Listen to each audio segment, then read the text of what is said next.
Hi everyone, and I think it's about 12 o'clock, I don't know, I haven't got a watch on. 12 o'clock, yes. I hope we're not too late. We did say that we'd come on today to introduce you to Gillian.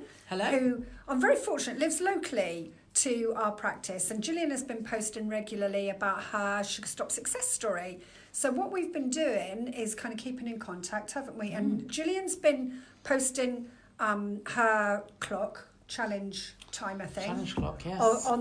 On the Sugar Stop group and on the general weight loss group. So we've had lots of posts and we've been hearing how well you're doing. And I was really, really struck by that fabulous photo that you put on when you were going out to the office party. So while we're talking today, Gillian's obviously going to tell us a little bit about how she managed her Sugar Stop challenge. But if there's anything you want to ask, please do just type your question in the comments below and we'll either answer them while we're here now, or we'll come back on and type the answers into you later. So Gillian, what was it made you decide to, first of all, I mean, obviously you found 12 Weeks to Wow. Yes. What was it that drew you to 12 Weeks to Wow to start off with? I think, like a lot of people, I had tried everything, you know, and I was a serial dieter, done all the clubs, done everything else. Yeah. And I just kept finding myself going back to exactly where I was, or even gaining a few pounds afterwards. Do you know, it's amazing the number of people that, you know, come to the practice or app users that say, you know, they just repeat that same pattern. And I did it too. I did it for years, you know, just going to, I mean, a lot of people heard me said it before, sometimes I did 2 at a time just to make sure I'd covered everything, you know. And I remember when I was doing one particular diet, and I was married at the time, and my ex-husband, or husband at the time, said, I'm going to go on up to bed, are you coming? And I said, no, I can't, I've still got to eat 2 diet yogurts and drink half a pint of milk. You know, it's because it said on this diet, that's what I had to have. And I wasn't hungry. I didn't really want it. I've never been a huge lover of just drinking milk, but it said I had to have half a pint of milk a day, and I was going to stay up It's just that mentality, isn't it? Yeah, that someone else was telling me that you have to do that. Yeah. I know, and I think that's the thing with each of the diets, the feeling of being deprived and the feeling of, and always that feeling of, I'll start on Monday, which means I'll have an extra large binge on Sunday. Absolutely. And lasting till about Wednesday, and then feeling it was unrealistic, and particularly because I travel all the time. Yes. So for me, I'm not able to prepare food every night to take to work. Because you're constantly travelling by air as well, aren't you? So there are, you know, all those challenges, because obviously you frown upon you taking food on the plane. They're not keen. So air. I just want to say hi to Sally. Thank you for joining us today, Sally. If you've got any questions for us as we go along, type them in the box and we'll happily answer them for you.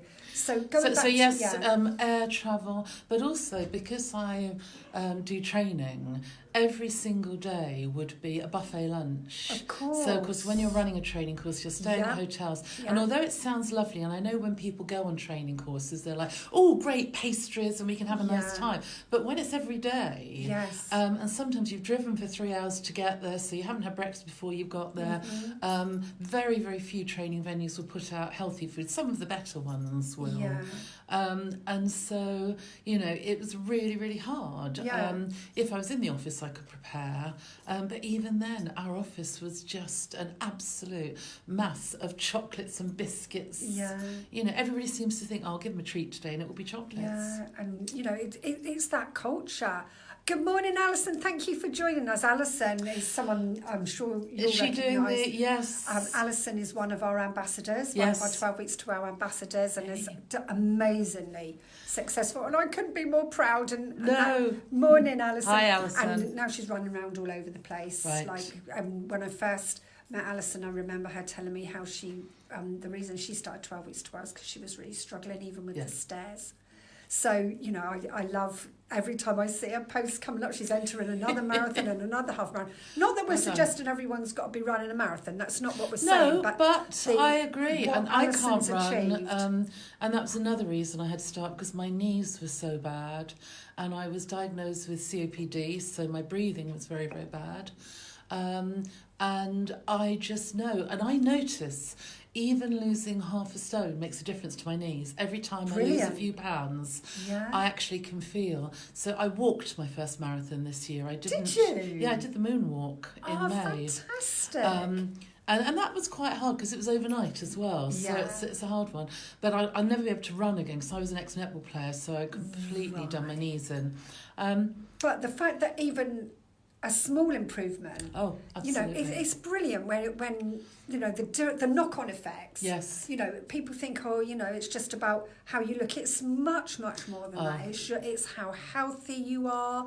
It's about your self-esteem. Yeah. It's life-changing. I mean, Alison, I'm sure will confirm. It changed her life. Yes, it does. And I think, if I'm honest, there were times when I almost felt disabled, and I really felt for people who were truly disabled, and that made me think, this is ridiculous. This is self-imposed disabled, and there are people who are suffering, and I'd be running up the stairs with a big rucksack and I'd be out of breath, and it was just it was really, really hard. I found that very, very hard. So since obviously coming on and joining in the 12 weeks to wow, and you wholeheartedly threw yourself into the challenge, and we'll be continuing that for the whole 84 days, and I will start another one on January the 1st for anyone who's got the challenge app and wants to join in with us, starting again the full 84 days. But Gillian, along with Liz and a couple of other, Janet and a couple of others, have all been really committed to the 12 weeks to wow challenge.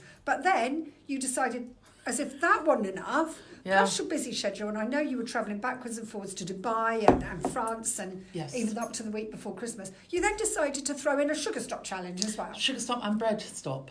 Bread stop, okay.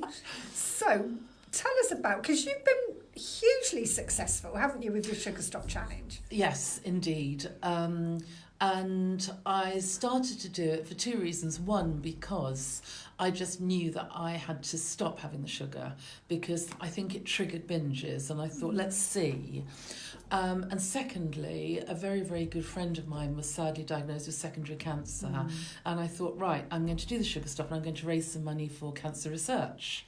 And that gave me some added impetus to really, particularly in the first week or so.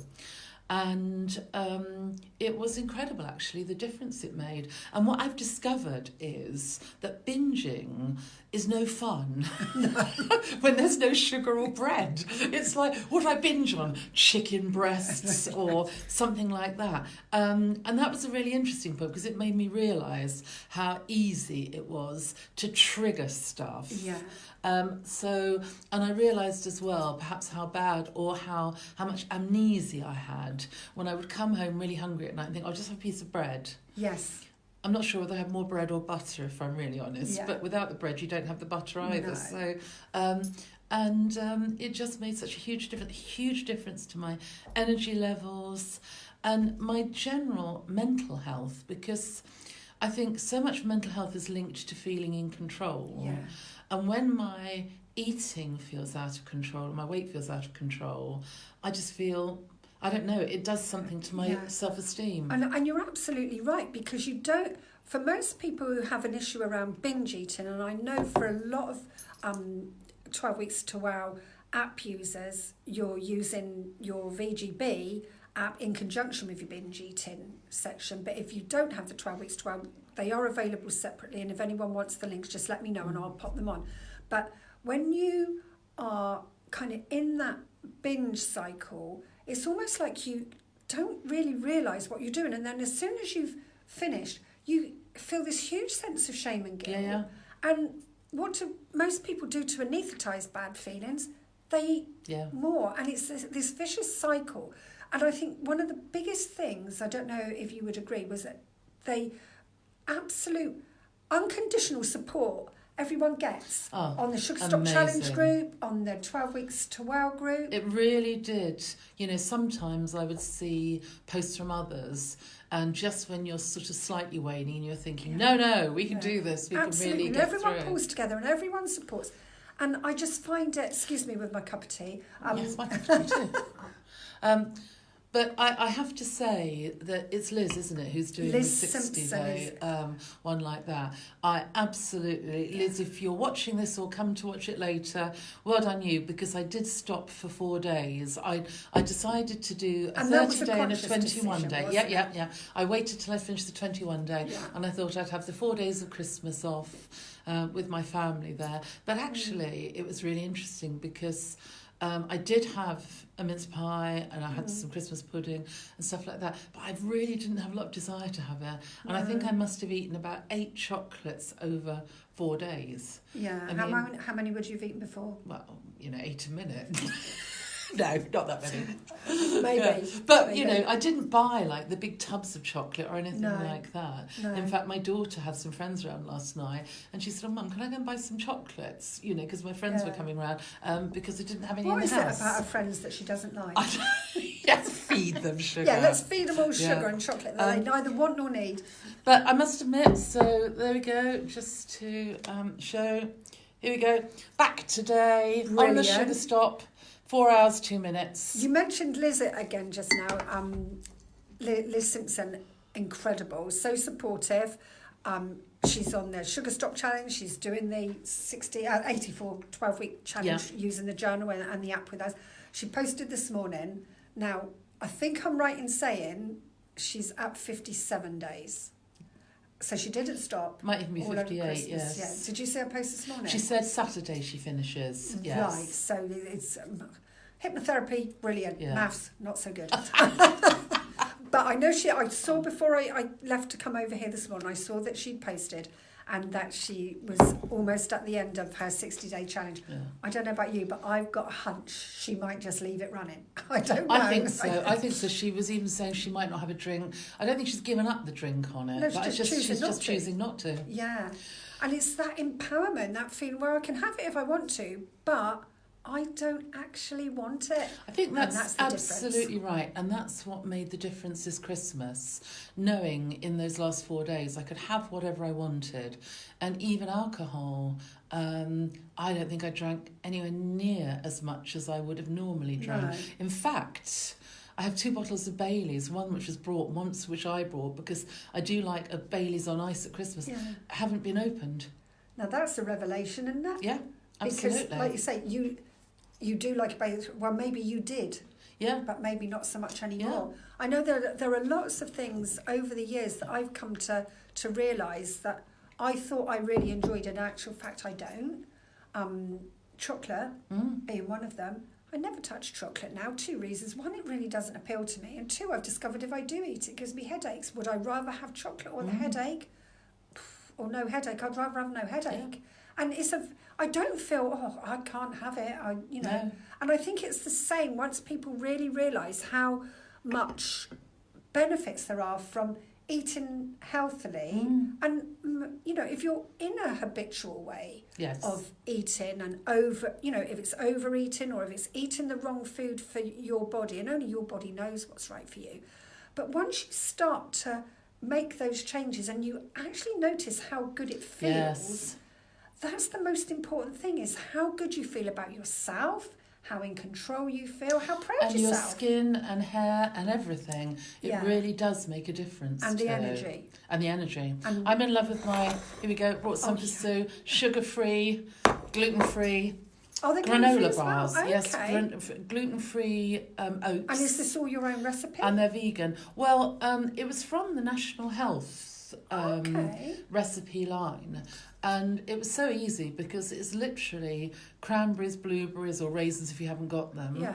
And then you put the oats in, and as you can see, lots of nuts and things. Yeah. And then it's mashed bananas and either coconut oil or butter. So and you bake it? and then just bake it for 15 minutes. That's where it will fall down for me.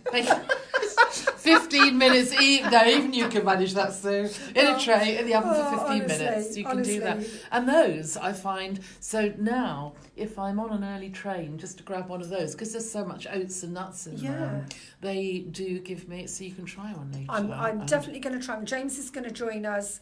And they're vegan, so James James will be having one of those, because we are actually working today, aren't we? We are working today. We've got a new project that we're going to start working on together, which we're very excited to tell everyone about. But we'll see how it goes today, because by the end of the day we might have all fallen out, and that won't go any further. Yeah, because it was nice seeing you all. Yeah, it was lovely being here. Yeah, but James will be joining us, and that's when it all tends to fall apart.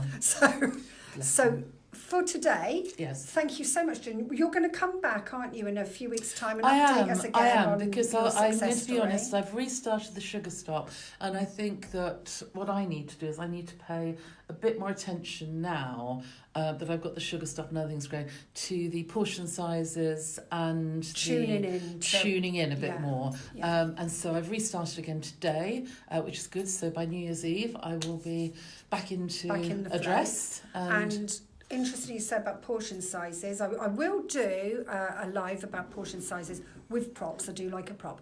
But just for a little bit of guidance over the coming days and with New Year's Eve, with portion sizes, if you dish up exactly the same portion size you always have done, but split it between two plates, smaller plates, so there's not huge gaps on them.